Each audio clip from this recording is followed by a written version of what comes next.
Good morning मेरे प्यारे बच्चों। आज हम सर्दी, गर्मी और बरसात के बारे में जानेंगे। ठीक है, यहाँ पे आप तीनों सीज़न देख रहे हैं। कहीं पे बारिश हो रही है, कहीं पे बर्फ़ गिर रही है और कहीं पे तेज़ धूप है। तो ये हमारे मौसम हैं। जैसे कि आप सर्दियों में क्या करते हैं, सर्दियों में आप जो है मतलब बर्फ़ का लुत्फ़ भी उठाते हैं। कई प्लेसेस में बर्फ़ होती है, हम हीटर के आगे बैठते हैं और गर्म चीज़ें हम खा पीते हैं और खाते हैं। ठीक है, तो इसी तरीके से हम सर्दियों में व्यतीत करते हैं। जैसे अभी सर्दियाँ आ रही हैं दिल्ली में, आप कंबल या रजाई ओढ़ना आपने शुरू कर दिया होगा। दैट मीन्स कि सर्दी का मौसम आ गया है ना। तो आप यही चीज़ें करते हैं सर्दी के अंदर। अब आप गर्मी में क्या करते हैं? अब गर्मी में आप देखो सूरज कितना तेज़ होता है, आपको एसी, कूलर या पंखे की ज़रूरत होती है। हर इंसान अपना चेहरा ढक के चलने की कोशिश करता है।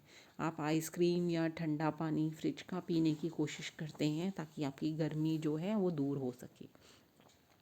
लू भरी हवाएं चलती हैं, जो हमारी ज़मीन है वो सूख जाती है गर्मी के अंदर, है ना। और कोई भी बहुत ज़्यादा खेती नहीं होती। जैसे कि सर्दियों में आप खाने के लिए आपको बहुत सारी सब्जियां मिल जाएंगी, लेकिन गर्मियों में आपको वही घिया, तोरी और कुछ गिनी हुई सब्जियां ही मिलती हैं। लेकिन बरसात के मौसम में क्या होता है, बरसात के मौसम में बिजली चमकती है और बारिश होती है ना। और बच्चे खेल रहे होते हैं, तो इसी टाइप से छाता लेके आप अपने आप को बचाने की कोशिश करते हो और हर जगह कीचड़ी कीचड़ या पानी जमा हो जाता है। ये बरसात का मौसम होता है। अब आपने मौसम के बारे में देखा कि हमारे पास 3 तरीके के मौसम होते हैं। ठीक है, भारतवर्ष में ये 3 तरीके के मौसम बनाए जाते हैं। लेकिन अब जो है हम थोड़ा सा हमारी जो कविता है हम उसके बारे में जानेंगे। जो हमारी कविता है वो गर्मी आई यानी गर्मी के मौसम के बारे में ये कविता है। अब इस कविता में क्या क्या चीज़ें दिखाई गई हैं अब वो हम देखेंगे। ठीक है, इसके लिए आपको जो है पेज नंबर आपको निकालना है। एक मिनट।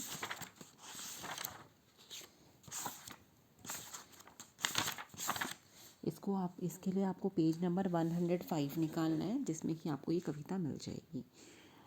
अपने दोस्तों के साथ मिलकर गाएं। अब आपको ये कविता अपने दोस्तों के साथ मिलकर गानी है।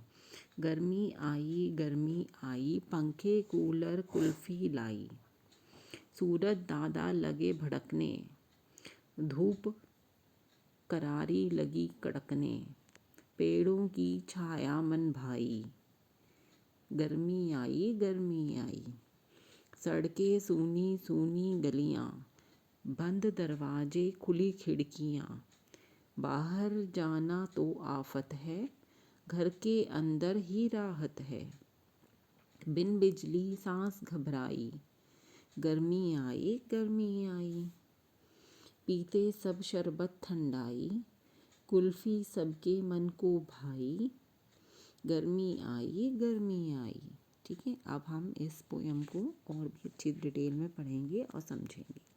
अब यहाँ पे आपको पोएम पढ़ के पता चल गया होगा कि हम गर्मी की बात कर रहे हैं। तो गर्मी आई की बात है। अब गर्मियों में क्या होता है, मैंने आपको बताया था पंखे कूलर कुल्फ़ी मतलब कुल्फ़ी खाई जाती है और पंखे और कूलर जो है लगाए जाते हैं ताकि हमारे शरीर को मतलब ठंडक मिल सके। सूरज दादा लगे भड़कने। अब सूरज को दादा कहा गया है, क्यों? क्योंकि जैसे दादाजी कई बार गुस्सा कर देते हैं ना, वैसे ही सूरज जो है भड़क रहा है। भड़कने का मतलब है कि वो गुस्से के मारे हमें गर्मी से जला रहा है। धूप करारी लगी कड़कने। अब धूप जो है ऐसी करारी है कि जिसके अंदर आप खड़े भी नहीं हो पाते। पेड़ की छाया मन भाई। आपको अब छाया जो है धूप से बहुत ज़्यादा अच्छी लगती है। जैसे सर्दियों में क्या होता है, आप धूप में बैठते हो, आपके पेरेंट्स भी धूप में बैठते हैं, है ना। आप मूंगफली गज्जक वगैरह खाते हैं। लेकिन सर्दियों में क्या गर्मियों में आप जो है धूप में बैठते हो? नहीं बैठते हो ना, क्योंकि धूप आपको बहुत करारी लगती है, बहुत तेज़ होती है, आप धूप में बहुत ज़्यादा सिक जाते हो। तभी तो सर्दियों में कपड़े देर से सूखते हैं और गर्मियों में झट से सूख जाते हैं, क्योंकि सूरज बहुत तेज़ होता है। सड़कें सूनी सूनी गलियाँ। अब आपने देखा होगा गर्मियों में क्या होता है, क्या अपने घर से बाहर आपने निकल के देखा होगा, कोई बाहर घूमता हुआ भी नहीं नज़र आएगा, क्योंकि इतनी धूप गर्मी में किसी को बाहर जाने का कोई मन भी नहीं करता है।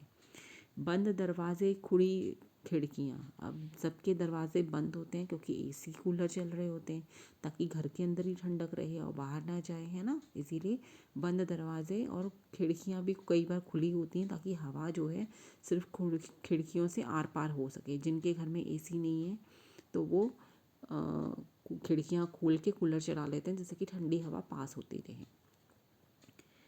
ठीक है। बाहर जाना तो आफत है, घर के अंदर ही राहत है। अब आपने देखा होगा बाहर जाना तो आफत का काम हो गया है, क्योंकि इतनी गर्मी में जाने का मन भी नहीं करता, और घर के अंदर ही आपको राहत मिलती है। राहत इन द सेंस कि आपको आराम मिलता है, क्योंकि आप छाया में और एसी कूलर के अंदर बैठे होते हो। बिन बिजली सांस घबराई, और जब बिजली चली जाती है तब क्या होता है, आपको लगता है ये कब आए, बिजली कब आए, क्योंकि आपको गर्मी के मारे बेहाल होता है। और गर्मियों में आप नहाते भी ज़्यादा है ना, 2-2 टाइम या 3-3 टाइम भी कई बार नहा लेते हैं, तो इसीलिए क्योंकि आप अपने आप को ठंडा रखना चाहते हैं। ओके। गर्मी आई पीते सब शरबत ठंडाई, अब सब हर कोई शरबत पीता है। शरबत यानी आप जैसे कोल्ड ड्रिंक हो गए या जूस हो गए, है ना, ये सब चीज़ें पीते हैं। और ठंडाई जो कि दूध के अंदर हम बादाम या काली मिर्च वगैरह डाल के ठंडाई बनाई जाती है, तो उसकी बात की है। वो भी एक तरीके का शरबत ही है, जो कि ठंडक पहुंचाने के काम आता है। ठीक है। कुल्फ़ी सबके मन को भाई, अब सबको जो है ना आइसक्रीम तो बहुत अच्छी लगती है गर्मियों में, है ना। और आपने देखा होगा सर्दियों में आइसक्रीम कम पिघलती है। गर्मियों में जब आप कटोरी में या प्लेट में आइसक्रीम रखते हो तो झट से 2 मिनट में पिघल जाती है, और मम्मी भी कहती है जल्दी खा लो वरना आपकी आइसक्रीम जो है पिघल जाएगी, है ना। तो क्यों, क्योंकि एटमॉस्फेयर जो है वो इतना गर्म हो चुका होता है, जिसके कारण से आइसक्रीम बहुत जल्दी पिघलती है। और सर्दियों में क्या होता है, जो हमारे आसपास का वातावरण होता है वो ठंडा होता है, जिसके कारण आइसक्रीम नहीं पिघल पाती। ठीक है।